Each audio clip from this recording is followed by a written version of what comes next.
the Indian markets, we have seen high volatility, high rise in agro space, and the ultimate, not closing out of trades in case of guar as well, and that has been leading to some jitteriness in the other commodities as well. We have seen very huge gains come in case of chana, soybean, soy oil, mustard seed, mentha, cardamom. All these commodities have run up quite strongly in the last 3 months of 2012, and today there has been news that there could be some manipulation going on in the edible oil case, and soybean futures may have been delayed because of that. If we can go to Ramesh Abhishek, he is FMC chairman, and I think he joins us on a phone line right now. Mr. Abhishek, hi, welcome to the show. There have been some manipulation, the reports of some, there have been people who have been voicing disinterest in this. What is the latest that FMC is doing on this?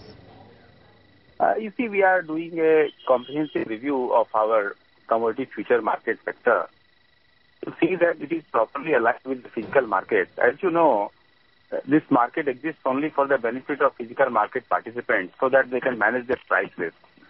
One of the things that we have been noticing is that for agri contracts, their arrival season starts in a particular month, but the previous contracts continue till very last month of the previous season when there are very few stocks. That leads to very excessive speculation and very little delivery because farmers had already sold out their stocks long time back probably.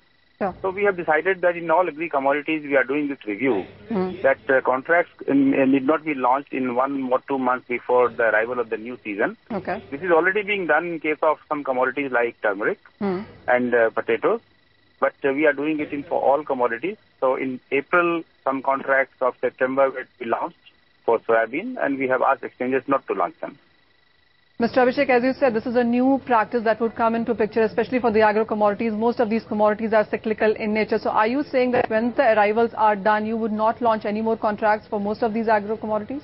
No. What I'm saying is that when the arrival comes, there is a good logic to launch the contract. From, for example, in soybean, from October onwards, arrival starts. So there is a good logic to start the contract from October. Okay. But then September being the end of the previous season, there is no need for a contract in that season because there are hardly any arrivals and there will be only speculation. This is about soybean and turmeric, as you said. Are you looking at any more agro commodities who could follow pace with this? No, as I know, I mentioned in turmeric that there are no contracts in January and February traditionally because during those months, those are the last 2 months of the previous cropping year season, and thereby there are no contracts. So we are going to do something similar in other agri commodities after doing a proper survey and study. So are you in touch with the industry people, and is this a suggestion coming in from them as well?